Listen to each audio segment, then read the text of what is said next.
Il y a 9 millions d'aidants en France, des conjoints, des enfants, des frères ou des sœurs qui épaulent au quotidien leurs proches. Ces personnes finissent souvent usées par toutes leurs responsabilités. Alors pour leur venir en aide, des initiatives sont mises en place, comme à Châteaudun, en Eure-et-Loir, où s'est tenu pour la première fois aujourd'hui un café des aidants, véritable espace de parole et de décompression. Lani Maina Wataou et Grégoire Richois.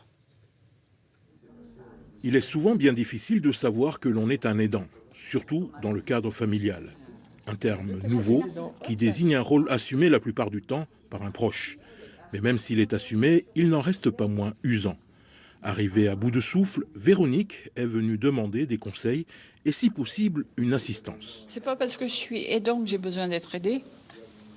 En fait, je suis aidée par mon mari parce que j'ai une maladie incurable et je suis aidante de ma mère parce que ma mère a perdu la mémoire aussi à court terme. Après, il y a mon père qui est malade, qui est en fin de vie, en EHPAD, et puis qu'il faut aider aussi. Donc ça saute comme ça, et puis c'est compliqué à vivre. C'est une première à Châteaudun, mais ces cafés des aidants sont de plus en plus prisés. Ce sont pour beaucoup les mêmes questions qui reviennent, mais c'est surtout ce besoin de parler qui se fait sentir.